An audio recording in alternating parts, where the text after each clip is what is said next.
Peterik. 1, 2, 1, 2. Hey everybody, it's Jim Peterik of Pride of Lions, and you're listening and watching Linea Rock.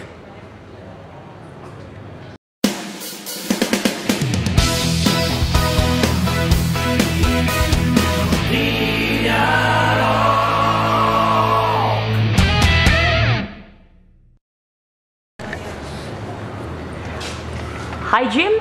Hey hello. Barbara. Welcome back to Italy and welcome to Linea Rock. So this is your second time actually in Italy, because you did a showcase with Pride of Lions, which was like 13 years ago or something. Has it been that long? Yeah, first album, and that was actually the very first time you played Italy. Now you're here for Frontiers Rock Festival, you're closing the show, so you're gonna be the event in the event. Brilliant.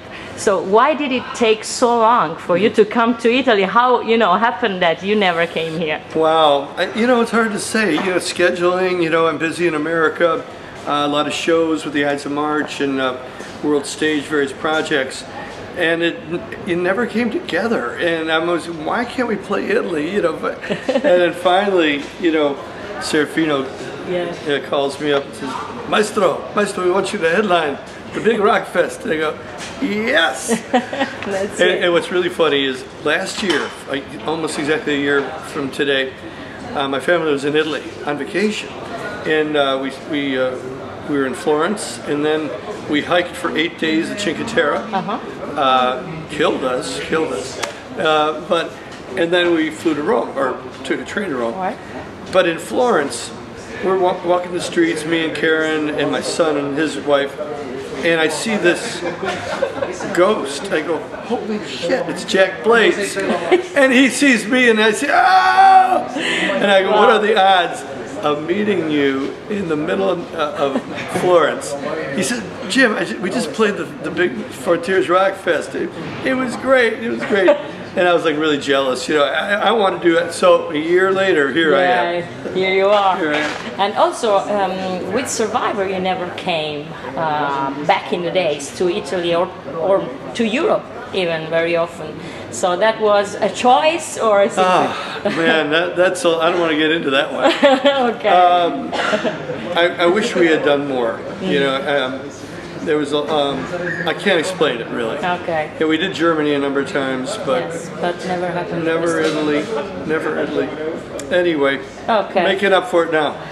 But now you're on an Italian label too, so what's going on there? And we love Frontiers, and is that true that with Serafino, the project Pride of Lions, actually the genesis of the project came with him just by accident? Absolutely. Yeah. I had left Survivor in '96, and I'm going, well, what next? And he gave me a call, Maestro, you need to put together a band, some famous lead singer. I go, like who? And coincidentally, right then, I was at a show, and I met a guy named Toby Hitchcock, and I said, Serafino, I met the singer. You're gonna really like this guy. And he's not famous yet, He said, well, let me hear him, So we went to the studio, we cut a thing called Love Is on the Rocks, and I said to Serafino, oh, we found our man.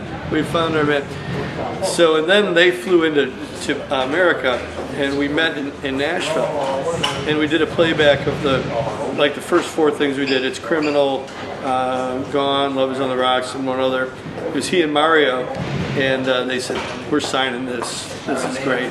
So yeah, he was right there at the beginning. It helped me put it together, really. But the songs were already written back Some. then? Yeah, some of them. Yeah, but as soon as we got signed, then I went to full work and wrote things like, Unbreakable, Music and Me. That all came after we got signed.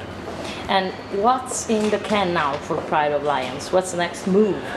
The best album ever. Oh, wow. We want to play more live. We got some shows in America. America's finally starting to catch on to Pride of Lions. Doing a big show on the 2nd of July. There'll be 5,000 to 6,000 people there. And I can't imagine how many fans we have in Chicago, Pride Alliance fans. They know all the words, the whole thing. So we're going to build on our strengths, you know, and probably towards the end of the year we'll start cutting, which will be like the 6th studio album, 7th album if you include Belgium. It's been a while, you know, so I'm already starting to write songs for that. And among all the great artists and singers you work with through your career, Toby seems, you know, a little bit special, even more. He's really passionate and he's got an amazing voice. So for you, how is it? I mean, do you remember the first time that you heard him sing, and which was your emotion, and how different is working with him then? Oh man, well, a lot of questions there. I heard him first in the studio, and I heard him on the mic, and it was like life-changing. I heard traces of Jimmy Jamison, I heard little bits of Dennis DeYoung, a little bit of Tommy Shaw. He embodied in one voice just about all my favorite singers. And then live, he just kills. I've never heard him hoarse, you know, never heard him out of shape. So to answer your question, definitely one of the best singers I've ever worked with. And as a writer, songwriter, he brings the best out of me, because I know that if I write a song, the melody, he'll nail it, you know. So it's been great. And you just did an amazing sound check during the morning, and he was singing better than, you know, I know, a lot of crazy. You know, great singers in the night. So it was brilliant. I know. He's bulletproof. Yeah. And about singers, of course, I would like to ask you if you can give us a memory about Jim Jamison, which just passed away, and Fergie Fredriksson also that you work with. And there's this special CD you did with Frontiers, a limited edition called Torch. Can you tell us more about it? Yeah, sure. Well, you know, the passing of Jimmy Jamison was one of the tragedies that I've ever felt. You know, it was like I couldn't believe it. You know, I had talked to him a week before, sounded fine. You know, there was no warning. You know, and out of the blue. Out of the blue. You know, so I mean, after I cried for a few days, I started pulling myself together, and the way I deal with grief a lot of times is to put it into music. And I started writing a song called Heaven Passes the Torch. It's kind of my way of coping with it, you know. Much the same way, right after Fergie passed, I wrote the song You're in Our Hearts, which is also on that. That's my way of coping, you know. Let's put it in a song. Let's pay tribute to these great singers. I was working with Mark Scherer, cutting our album, which just came out, and I just saw a copy. Hey, cool! And I said, "You got to help me sing the song, Heaven Passes the Torch." So Mark did a great job, and about a few days later, we were in Memphis at the church service, and a friend of Jimmy's, very dear friend, named Scott Innes, he had put together like a photo collage and slideshow that went with Heaven Passes the Torch, and the whole church was like spellbound. And so at that point I said, you know, I would like to do a whole album in memory of you know, Jimmy and Fergie, and let's call it Torch. And about that time I started writing more. Wrote a song called The Music Remembers, which I had the wonderful two guys in Work of Art, Lars, great singer, and Robert overdubbed their parts on that song. David Pack of Ambrosia, Never Enough. Bobby Kimball contributed Alex Lizard Wood. So many great singers came together because they all loved, you know, Fergie and Jimmy. Yeah. And I think people will really and this like it. is going to remain a limited edition CD, right? Well, yeah, that's the plan. There's been such demand for it, though. I wouldn't be surprised if it'd be a little more unlimited. But at the very least, it's initially a very small run. You are considered one of the best guitarists, composers, keyboardists, in rock of all time, a king, a living legend in the melodic scene, AOR, and so on. Is it a status, something you live comfortable with? And do you feel like that? Or it's like, talent is so natural to you that it's just eating, okay. Yeah, pretty much like that. I mean, it's what I do 24/7. I'm always writing. I mean, I'm a non-stop writer. I'll have my iPhone and I was at the airport. Okay. I'm always documenting. The so-called star thing, that's something that happens if you do good work. Okay. I've never been taken away with, oh, I'm a big deal. No, man. It's just like you do the work. You do the work and people like it. And it's like at the hotel today, there's all these fans, and they had everything I ever did, albums that I don't even have, and I'm signing away, and I go, hey, that's pretty cool. But I never take it for granted. All right. And you also sing so well. You have an amazing voice. You never considered the idea of singing in Survivor back in the days, not even when you had so many problems with singers. Oh, yeah. Well, that's another story. Yeah, Frankie didn't like my voice. Oh, really? Yeah, he didn't want me to sing. Okay. So that was a problem, but I'm making up for it now. Okay. And about the Peterik new CD that you just talked about, is this gonna be just one-shot project, or you're gonna do more? No, it's never one shot with me. Okay. Yeah. We're already talking about another album. Another great singer that I stumbled on. I had met him through the years briefly, and every time I would lose his phone number, Yeah. And then finally, he's in my studio, and he's singing, and with his band at the time, Arc of Ages, and I go, holy crap, what a voice. So I go in there and I meet him, and the rest is history. We had to impress Serafino, so we cut a song called Chance of a Lifetime, and sent it to Serafino.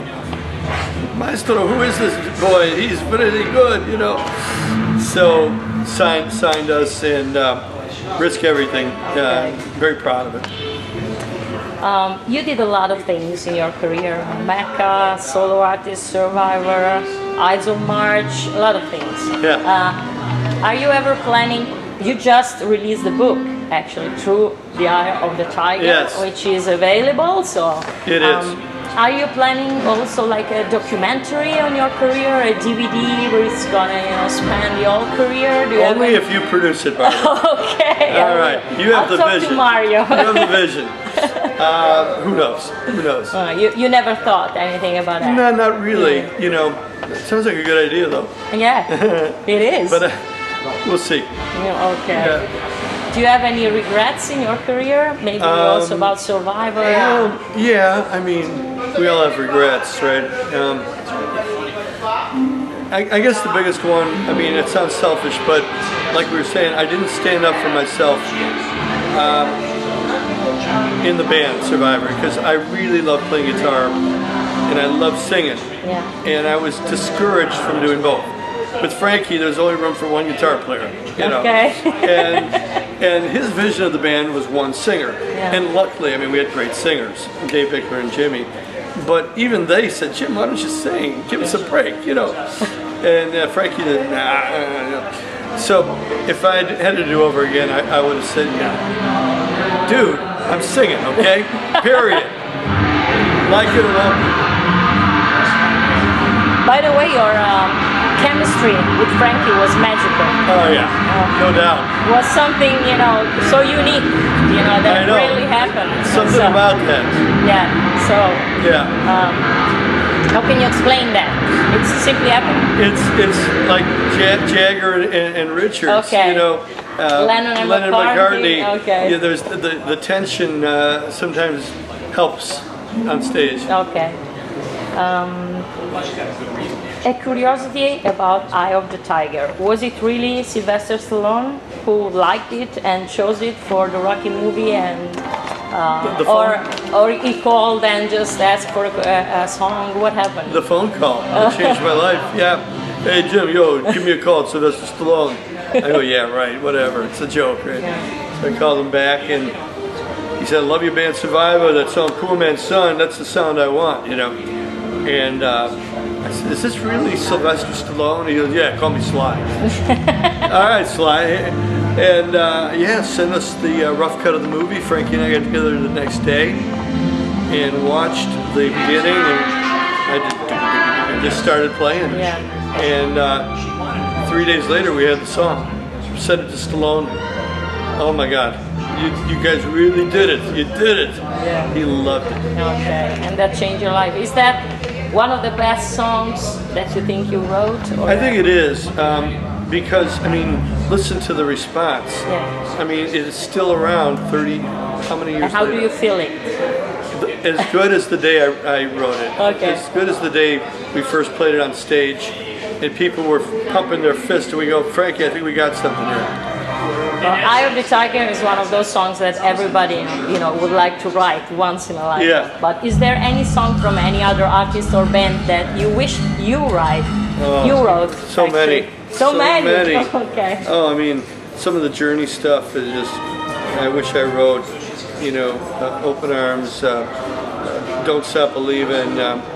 That band, you know, Jonathan Cain, just a tremendous writer. Yeah. Burt Bacharach, Hal David, all their songs with Dionne Warwick, all the Motown stuff.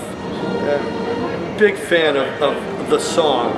I think it all starts with a great song. Okay. So you don't want to mention one song? Oh, let me think. Okay, you ready? Yeah. The Beach Boys, God Only Knows. Oh, That's wow. my favorite. Very surprising.